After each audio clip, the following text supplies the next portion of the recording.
My name is Dr. Kaushik Ram, and on this channel I take you on adventures with mind and body. And today I'm really excited to be here with Trew. Lee is a primitive survivalist. He is also a psychotherapist and a youth worker who takes kids out into the wild to help them rewild through his family camps. And on this episode, I will be actually working with some of the kids that he has been working with over the last few years, and they'll be teaching me primitive survival skills. So I'm really excited to get my hands dirty. Let's see what happens.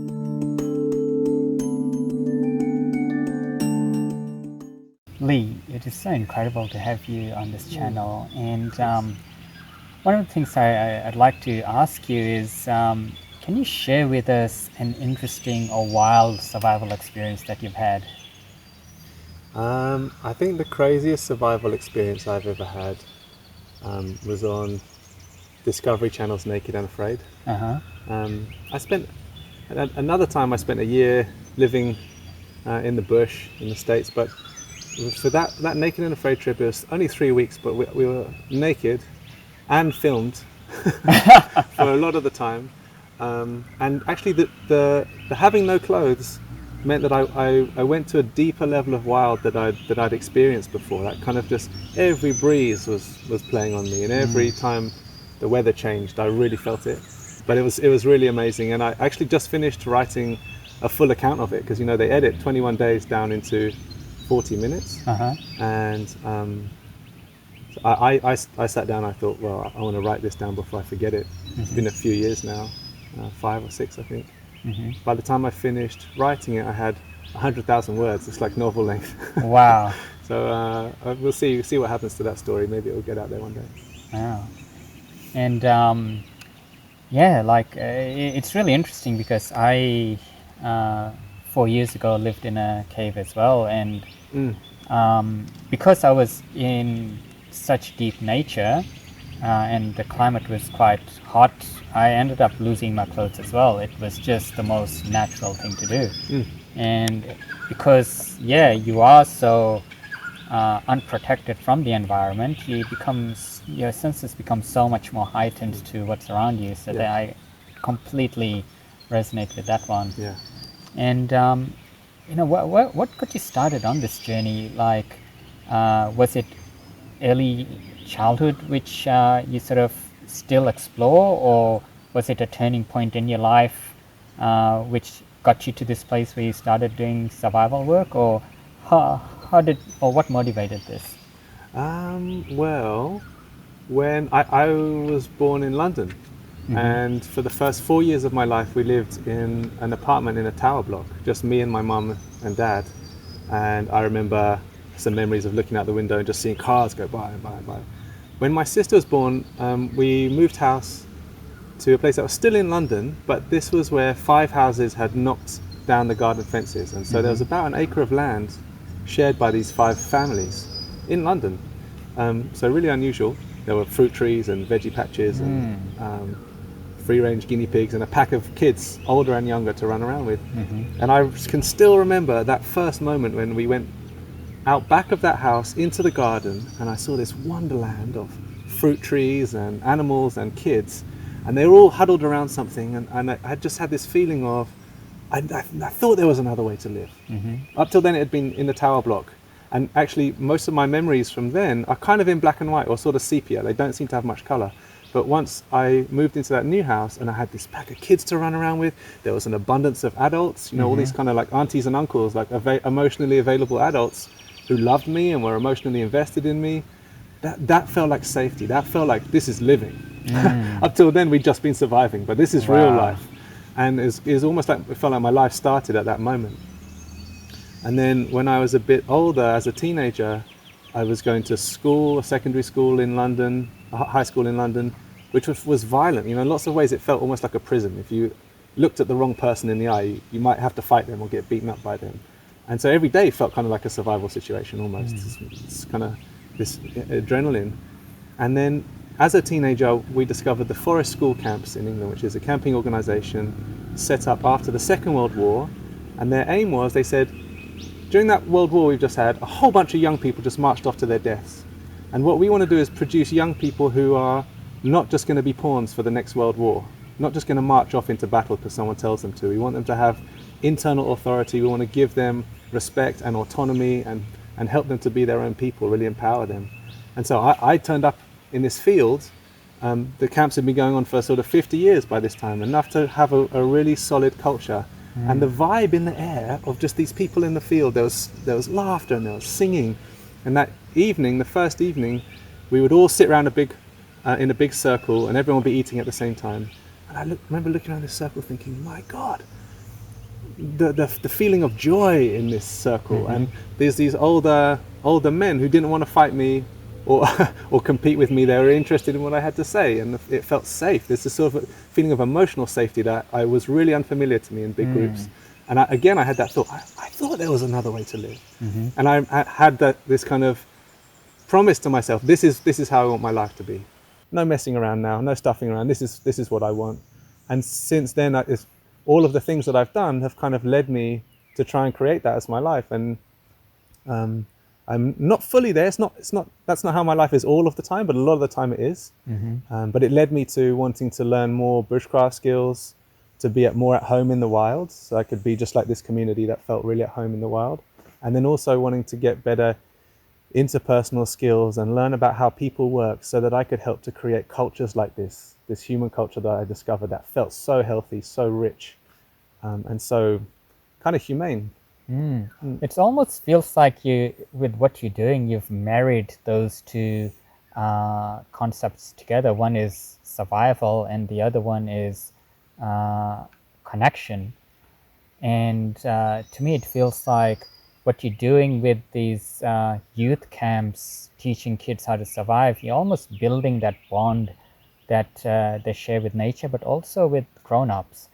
And I mean, what are some of the things that you see in your kids or see in families themselves that is enormously beneficial? Yeah, well, I mean, you're saying that the two concepts of survival and connection. It's interesting, that word survival that we use in relation to these skills of being in nature. And I mean, really, for me, I think about them as living skills. You know, it's not, if we have enough of those skills, if we have enough awareness and receptivity, we can really be at home in the wild. It's no longer about survival, it's about thrival. And that's what we see in the families that come on the camps. You know, often we'll see kids, you see it in their body language and in their faces, they're used to living nuclear lives. Nuclear, you know, isolated. Our family is our unit, and we're sort of a little bit in competition with other families. And if other kids want to play with my toys, well, this is mine, and I've got really clear boundaries between what's mine and what's yours. And adults often have that feeling too. You know, that's just, I think how we live makes us who we are. If we live in a way where it feels like it's scarce and we're in this kind of little unit, it's easy to feel like we're in competition with other people. We're comparing ourselves with the other families. But then what we set up here is an environment where we agree on the first night. We say, hey guys, this week we're going to be living as a tribe. And tribe doesn't have to mean anything more than a group of people who agree to look after each other no matter what. So is everyone okay with that? And I look around the fire, I'm looking for anyone who doesn't have their hands up, because if I don't see a hand up, then I say, okay, are you not okay with this agreement? If you're not, that's okay, but then you just have to go home. Because otherwise, what are we doing here? You know, so the first night we agree, yeah, we're all going to look after each other no matter what. And you see the looks on people, it's just like, is that possible? Is that safe? Is this okay? Is this weird? Is this a cult? And it's kind of an impossible task in a way. So it's a huge challenge. What we're saying really is, let's just change the rules. Up till now, we've been in kind of insular, nuclear, competitive modes. Let's just open up the circle of our heart, the circle of our care, which it's usually just includes me and maybe my immediate family. Let's just open up that circle so everyone's inside the circle. How does that feel? And then we just see if we can. That's the invitation. When we set up those conditions and we follow through with them, and we are living together and playing together and learning the skills that help us to deepen into wild nature together, we see people come alive. And what often people say is, this just feels like being more of a human. You know, like what I come to the camps for is not to learn survival skills or, you know, any particular content that I want. It's just because I feel more like a human. And all of the parenting workshops that I run afterwards, that I started to run after we set up these family camps, they started because parents would say to me, I love it how our family feels on camp. the kind of the feeling in our families just feels so good. And then when we go back into our lives again, it kind of shifts back into the other thing, into the other paradigm where we're grumpy with each other and we're stressed, and it feels like my to-do list or our schedule is more important than connection. And I want to know how I can create that culture in my life back home. So how can we do that? So then I started running the rapport-based relating workshops and talks and doing one-on-one work with parents, because that's a question I'm interested in too. How can we do that? You know, lots of people have the experience of, we go to a workshop or we go to a retreat and we create something beautiful, and then we go back into our lives and we switch back into the other way. And you know, the pressures of our life kind of stop us from being able to keep the circle of our care open and the circle of our awareness wide open. And I would feel it myself, you know, in my life. We'd have these incredible experiences in the bush and we'd be so open-hearted and filled. And then go back to our houses in the suburbs, we'll go back to our house. And the minute I was back in a house again, it's like my awareness and my care would shrink down to the size of the house. And it's almost like I could feel my senses atrophying. I could feel my compassion atrophying a bit. It's kind of this kind of constriction that was coming in.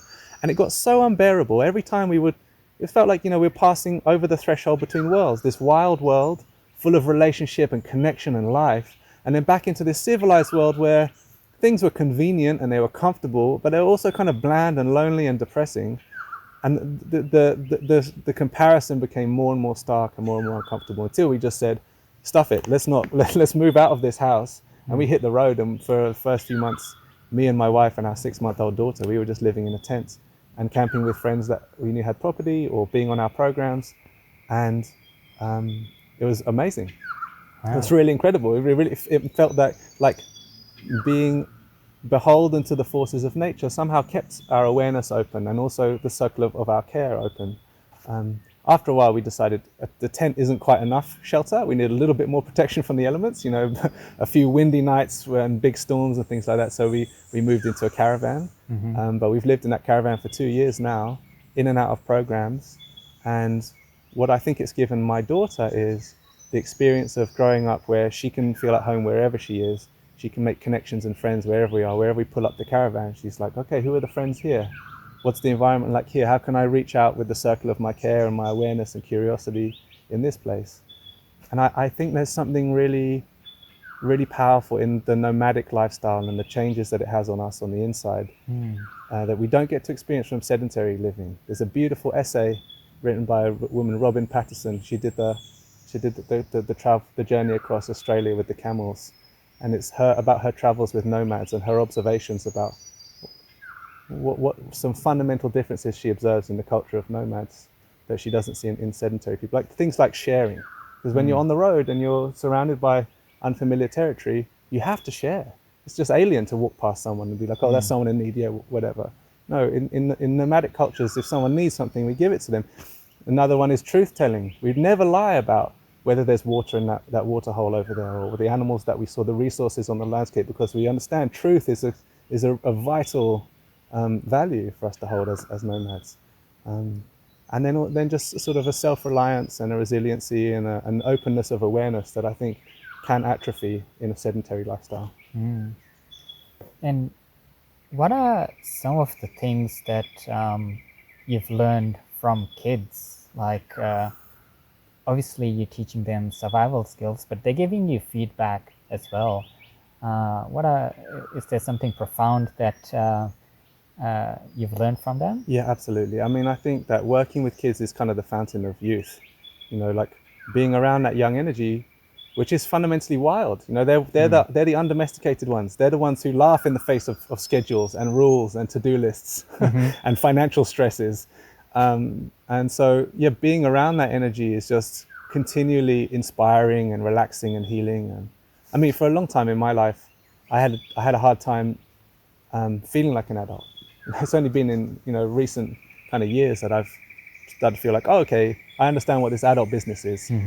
Before that, I just don't really understand them that much. Or I felt unsafe around adults, and that was a big reason why I was a youth worker. And then as a counselor and psychotherapist, I specialized in working with young people because I just felt like I understood them more. That the part of me that craved wildness and the freedom of that and the vitality of that, found that more in young people than I could in adult culture. I see. And you talk about psychotherapy as well. When did you get into it, and what purpose does it serve with what you're doing?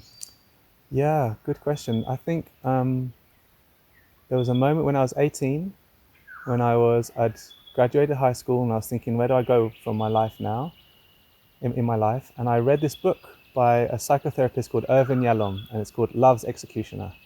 And he's a within psychotherapy circles, he's a really famous and wonderful, wise therapist.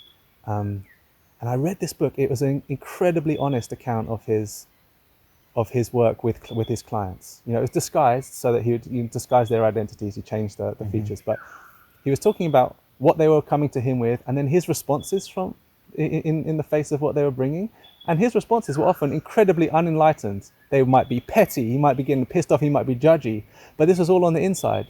And so he was getting triggered and having his journey on the inside, but then managing to keep it inside, being really honest and compassionate with himself, and then still turning up for the therapeutic relationship and working wonders in their lives, like turning up in such a way with his whole heart that he was able to bring about transformation for them.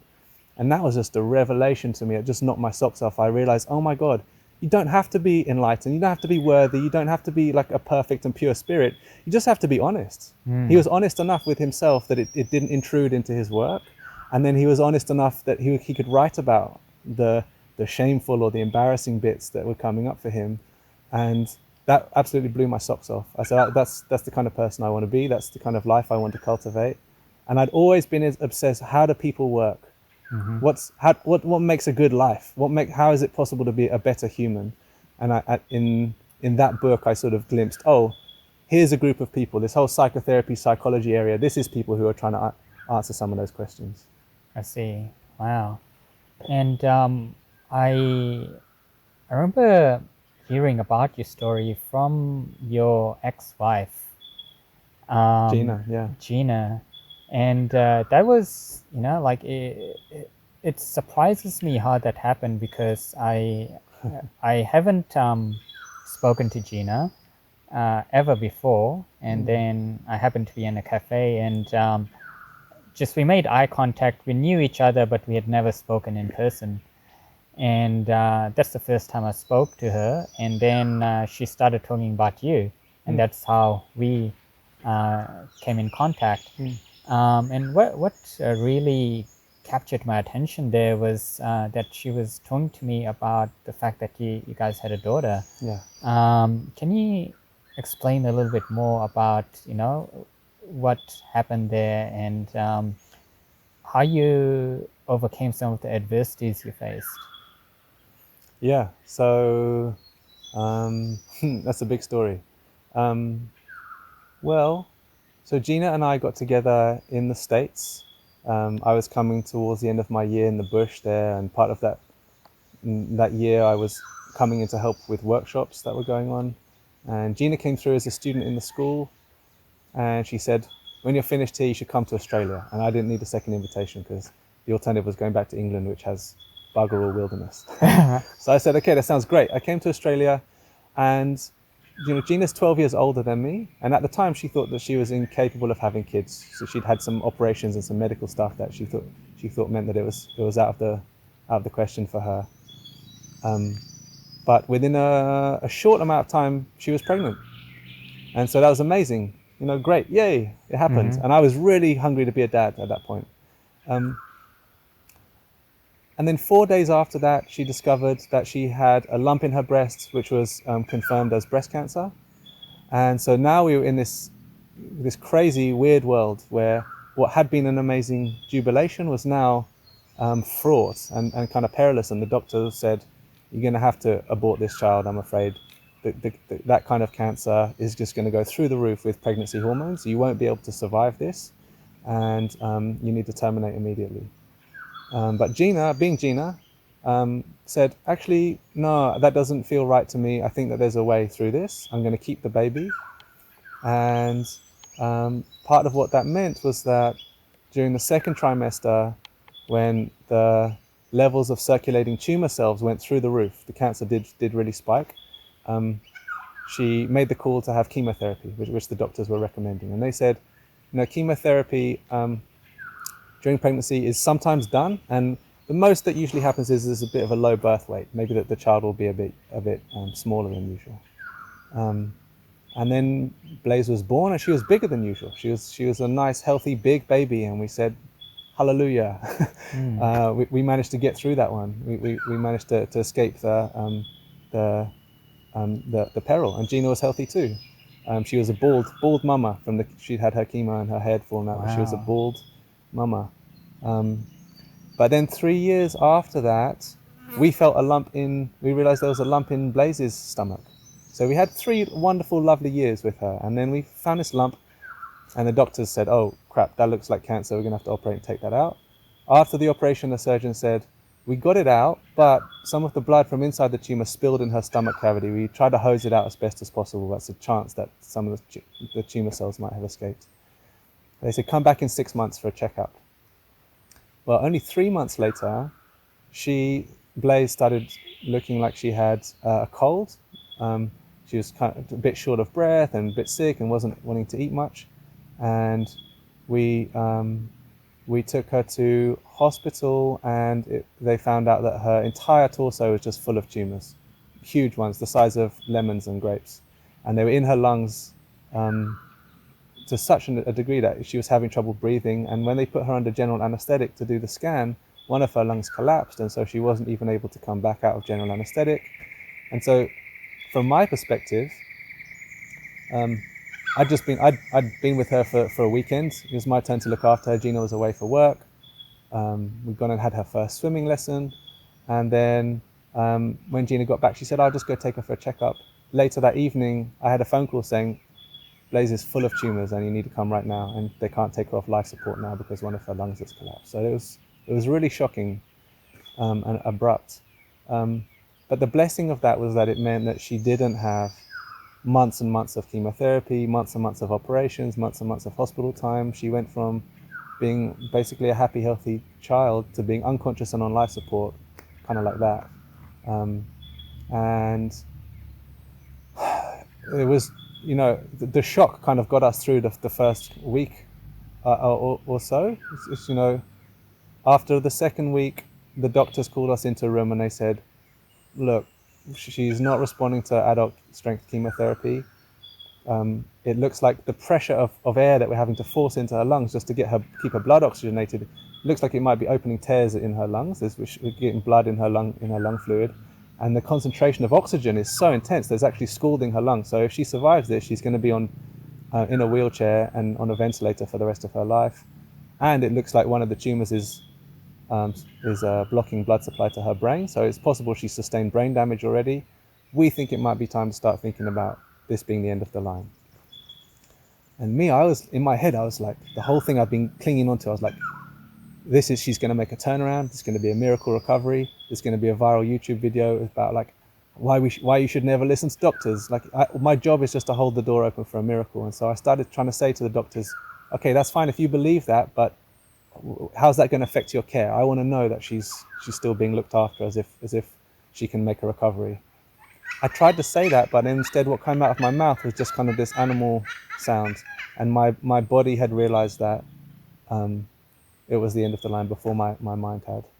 I still wasn't completely convinced, and then that night in the hospital, in the hotel room, we went in and there was this big moth on the wall, and I thought, okay, I'll get this moth out of this room. And I went to try and grab it, and I pinned one of its wings with my finger so that it flew away and left a chunk of wing behind. And then I got pissed off with this bloody moth that wouldn't let me save it, and I started scrabbling around after this moth, and you know how the bits of dust come off it? They've got those tiny little scales, and its wings started looking more tatty as I was scrabbling after this thing, and I suddenly realized what bad shape this moth was in, and I realized, oh my God, I think I'm telling myself I'm helping this thing, but I'm actually destroying this poor creature. And in that moment I realized, oh my God, this is what we're doing with our daughter. We're pretending like we know what's best for her, but we're damaging her. We're scalding her lungs and opening up lesions in her lungs right now, keeping her on this life support machine, which was actually is this chunga machine, and her whole body was moving every time. Like when I had that realization, I was, oh my God, we have to turn off this machine ASAP. Which is what we did. The doctors were amazing. They said, how do you want to do this? We said, we want to do it ourselves. Show us how to press the button and how to disconnect the hose. We'll hold her. And that's what they did. And then they allowed us to sleep with her body through the night, and then dress her and wash her in the morning. And we said, we want to carry her down to the morgue. We want to stay with her for as long as we can. We don't want to abdicate any part of this responsibility. Let us carry her down to the morgue. We weren't allowed to take her home, otherwise we would have. And so we got to wrap her up in a colourful blanket and hold her as if she was just asleep. And we sung her down to we sung as we walked through the hospital down to the morgue. And a few weeks later we had this beautiful ceremony where all friends and relatives, we got together and we said, everyone please wear pink and purple, don't wear black. And we made boats and things and we floated them down this river on the outgoing tide out into the ocean.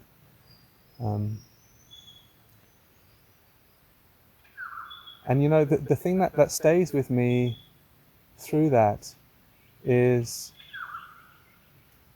that we got 3 years of her.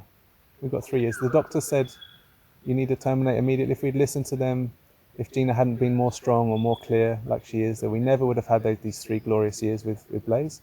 The only way I can really make sense of it is the 3 years was all she came for. That was all she needed. And yeah, it's just as a coincidence, today is actually the day that, however many years ago it was now, it's 2013, so it must be 7 years ago we turned off the machine. Wow. Yeah. Yeah. Yeah. Yeah, that's a big story. I'm hearing this for the first time. Huh. Yeah. And how do you go about recovering from such an experience? What has helped you? I think actually my time in nature had really helped me, because especially during that year in the bush, I'd gone through what I felt like was a sort of emotional detox. So suddenly I would be overwhelmed by intense emotions and grief or rage or shame or terror, whatever it was. And my mind would go crazy and circular, intense thoughts would be going through my head. And at first I tried to control that process, and then I just sort of realized I couldn't, and so I just sort of flung myself into it. And so if whatever I was feeling, I would start singing it at the top of my lungs. I was out in nature, so I could do that kind of things. Or if I wanted to like scream at a tree, or if I wanted to howl into the ground, I could do those things. And it made me really comfortable with feeling things and then just moving it through, just expressing it. And I got to feel what it's like when I did that, which was afterwards, like weeping in the ground, or my like burst blood vessels on my face from shouting so hard. Really expressing that stuff and diving into the heart of it meant that I could move through the storm until the blue skies on the other side, and I'd feel, oh my God, that's better. That's bone deep better. Not just kind of like theoretical, intellectually better. That's like in my essence, in my cells, a relief. That's gone now. It's almost like I passed that emotional turd.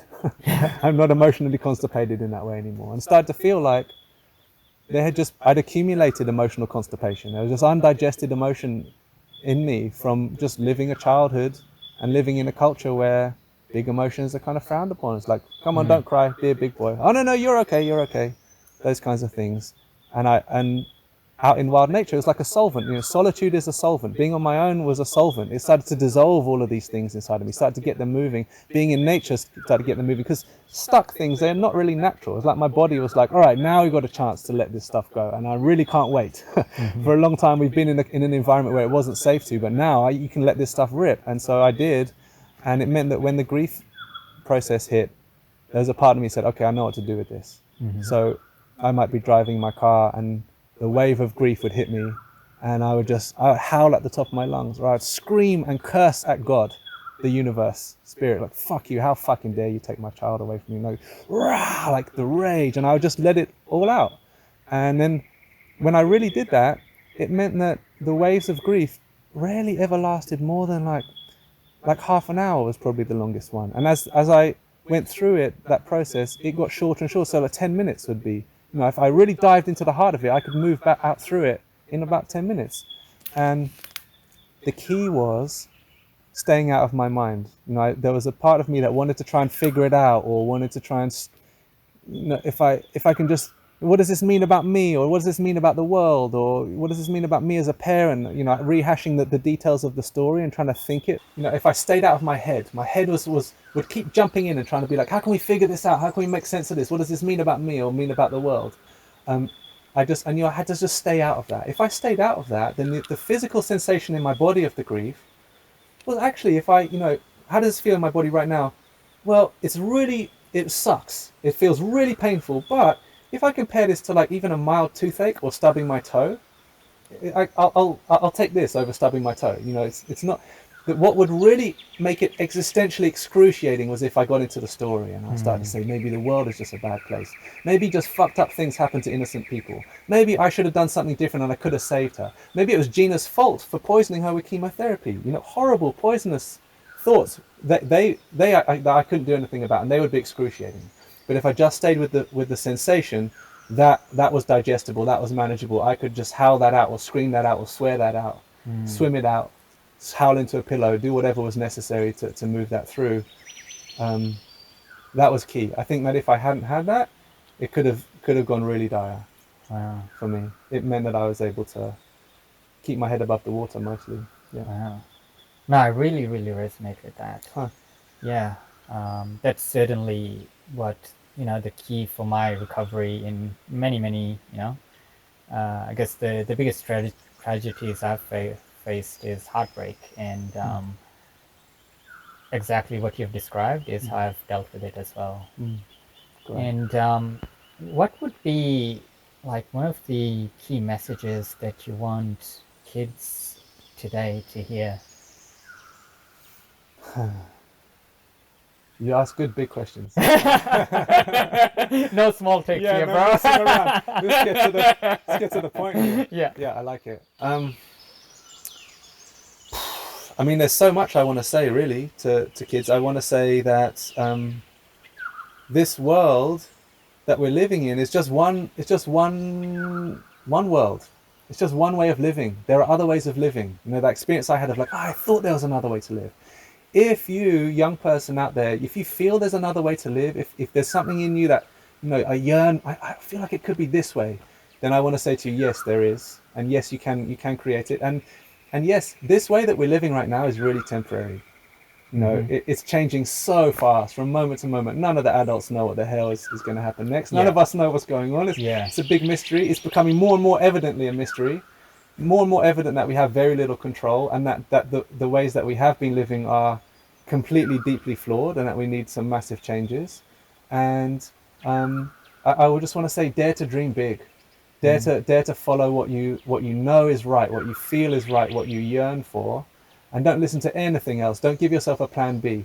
Just, you know, it's one of the sayings that my survival teacher has. He says, the greater the need, the greater the result. If you actually need something, then you'll go for it. You know, his student said to him one day, my survival, his teacher used to say this to him, to my survival teacher. And one day he said to his teacher, what does need actually mean? You know, you keep using this word need, what does it mean? So his teacher said to him, hey, look into this pool for a moment, tell me what you see. So Tom, my teacher, he looks into the water, and his teacher grabs him by the scruff of the neck and pushes his head underwater. Yeah. Until Tom said, I thought I was going to pass out. And then he pulled him back out again. He said, grandson, you need to breathe. You need to breathe. That's need. And, you know, we don't have to, like, that's intense, and that's kind of violent. I'm not recommending that kind of treatment for ourselves. But what I'm saying is that if we don't give ourselves a plan B, if we let ourselves yearn as hard as we yearn, if we let ourselves kind of feel the passion that we have inside of ourselves, that can be our need. That can be what drives us. And then we just don't let anything stand in the way. Let that need power us through obstacles, past the self-doubt or past the judgment of others. Do the things that you dream for, that you yearn for, so that you can die with a smile on your face. You know, there's so many people who can't say that, who when the time comes to die, they lie down on their deathbed, hearts full of regret and remorse and lost and confused and not ready. I don't want to be like that, and I that's what I hope for all the young people today. It's like, burn the place down and start afresh. That's what we need to do. That's what's going to happen. Start from scratch and just go for it, and don't listen to anyone that tells you otherwise. Wow, that's so beautifully spoken, Lee. Yeah, I really appreciate you sharing all this information, and yeah, thank you so much for being part of this channel. It's really been fun.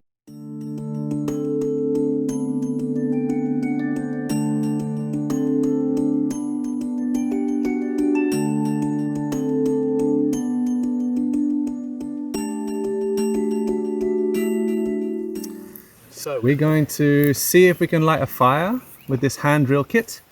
I never say we're going to light a fire. I just say we're gonna spin this stick. We're gonna see if we can light this fire. So we're not being too cocky, because we know that the gods of fire laugh and and shun those who are too cocky. But we're gonna spin the stick and see if we can get fire out of this wood.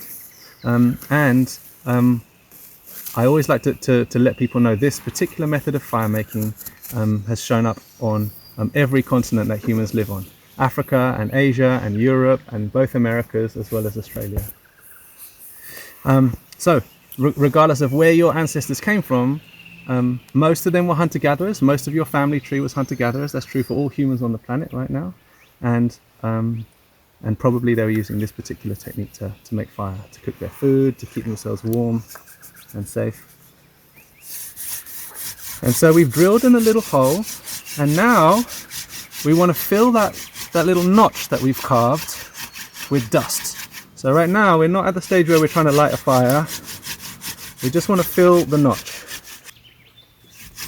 And when we get fire, if we get fire, it doesn't show up as like boom, burst into flames. What happens instead is that this dust will start to smoke, and we'll know that a little baby ember, a little baby fire has been created. It'll just be like a glowing coal that we'll then try to coax into flame.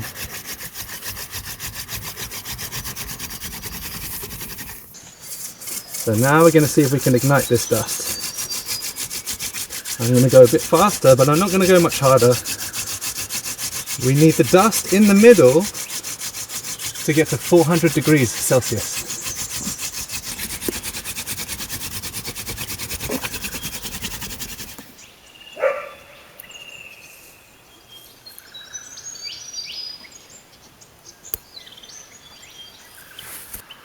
Hooray. Did you get an ember? We did. And the way we know is because the smoke is still coming up. So if I push all this dust, you can let go now. Thank you. You can see that this little baby fire is still smouldering. If we leave that, it will burn for how long? It's like an hour, isn't it? Not quite that long. More like kind of 10 or 15 minutes. But people at this point often rush and they think, oh, I've got to light this fire in a real hurry, but there's no real rush right now. And then in the moment when we go to light this fire, we'll put this little seed into the tinder bundle and blow it into flame. But first, Kaushik, are you up for the challenge?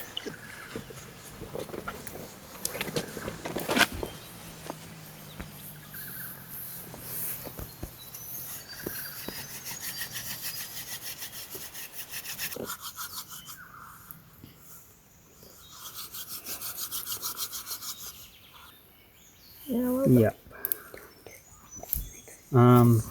So how do you do the downward force? Do you like literally? It's just clamping harder, yeah, Ah. and pushing down harder, yeah. If your forearms get tired, we can swap in with you if you want. I've seen even people who live by this method often will tag team with a friend because it can be tiring. Yeah, probably a good time to alternate. Okay. Yeah. Yeah. It's very shiny, I think. It's a bit glazed. Yeah. Just come in here.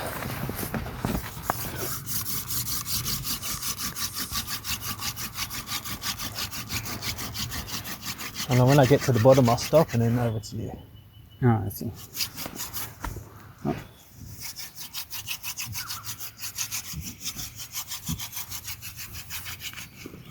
Mm-hmm.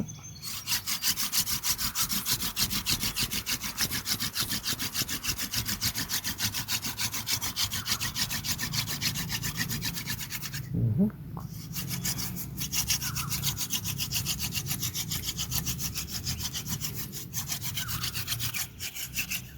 Mm-hmm. Oh.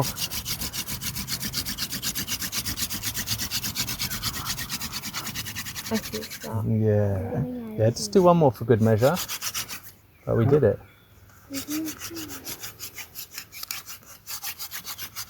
Alright. Okay. So now, here's the little bubba. I'll go get a tinder bundle.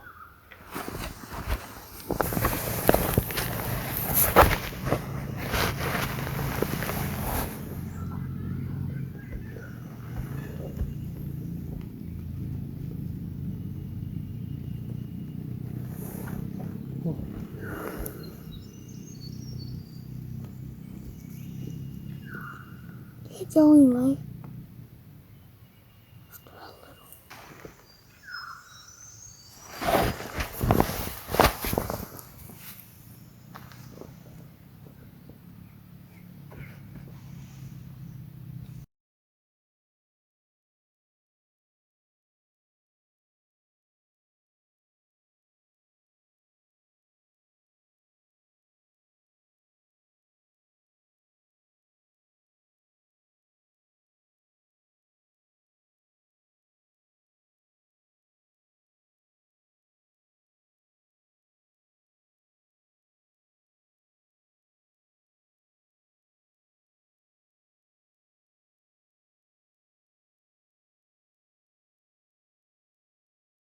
So, this is the challenge. It's about to begin. Everyone in this challenge gets given a piece of wood like this. It's a stem taken from a wattle sapling with a branch poking out. We're looking to see, does Kaushik understand the three most important principles, which is his blood bubble clear? Is his follow through clear? In other words, if the knife slips and moves through, is it going to take out a finger or a leg or anything like that? And am I using the right technique? The right technique is the technique that requires the least amount of force possible. If there's any kind of forcing or struggling, that's when you get massive big follow-throughs. Horrible accidents can happen, really bad stuff. The techniques that we're going to get him to use are as follows. One of them is going to be with a womping stick. This is where you use a really big stick to drive the knife through the wood. You might not know this, but it's actually possible using this technique where I use a big stick to pound the knife through the wood. It's possible to split big pieces of wood. It's possible to cut down small trees, to do things that most people think were crazy if they didn't know about this womping stick technique. This is a golden technique out in the bush. So these guys are going to demonstrate these techniques. So Lucy, over to you.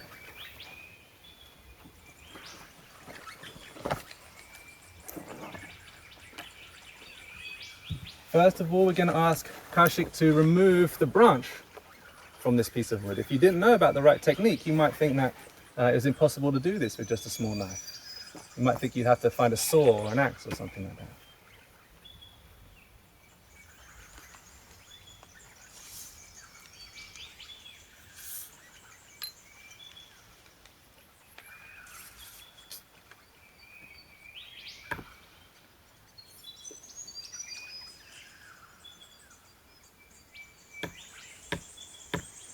Not rushing, which is exactly what we like to see.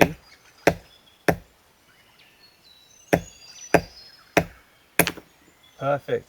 You see how at the end there, the knife followed through. It moved, it had a big sudden movement, but the movement went right down into the log. The follow through hit the log, which is perfect. All right, so now I'm going to try this out for myself, see if I'm any good.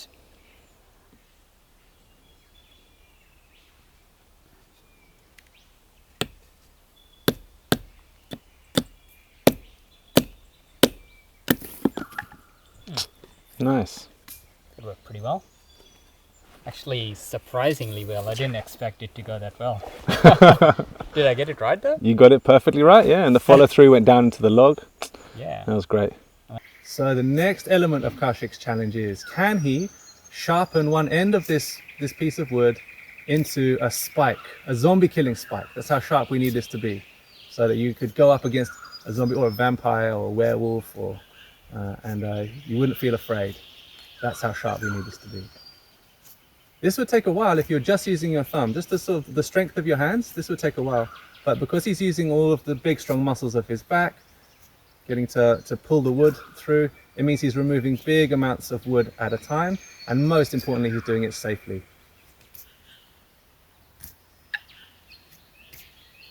Awesome. The knife stays on his knee, no follow through.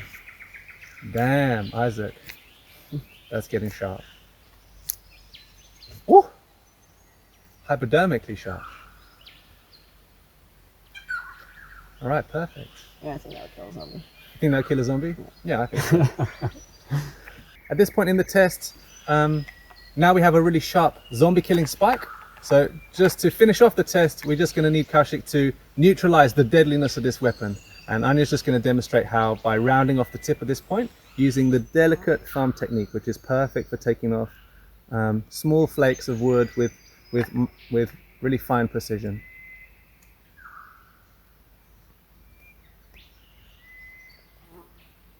Do a little bit more.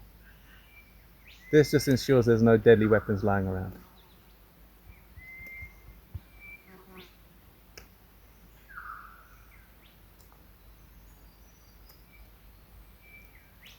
Nice. Great. So the test to see is this weapon fully neutralized is I'm going to plunge it as hard as I can into Anya's leg. No, just kidding. This technique is harder than it looks, and if I didn't have this like follow through, yeah, it would be quite dangerous. Yeah.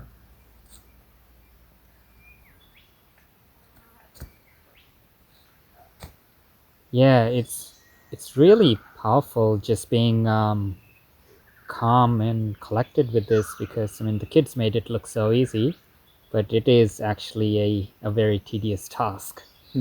So yeah, just learning to take my time on this. One thing that can make it easier is if you change the angle of the knife so that at first it's quite steep, it's biting deep into the wood, but then as you start to pull through the wood, you change the angle so it scoops out more shallowly, and it's not so much resistance. Just changing the angle a little bit can really help. Oh, that was a big piece. Nice. Yeah.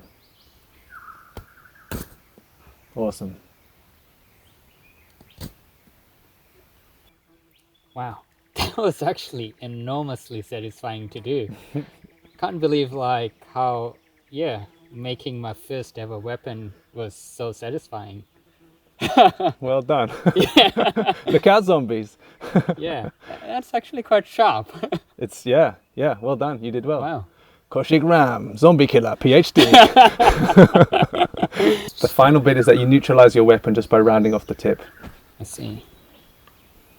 And was that against the knee as well? Usually we use the thumb technique for that. So the thumb technique is good for detailed work, where so that's where the thumb on the non-dominant hand is the kind of the fulcrum for the seesaw. So just keeping my limbs clear on this. Nice.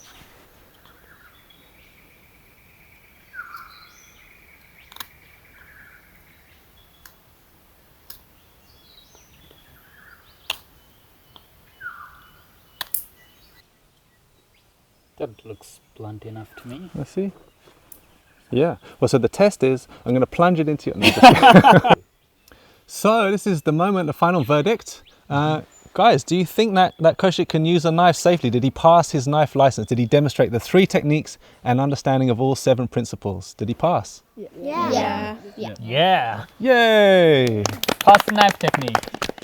Lee, all these techniques were really, really powerful.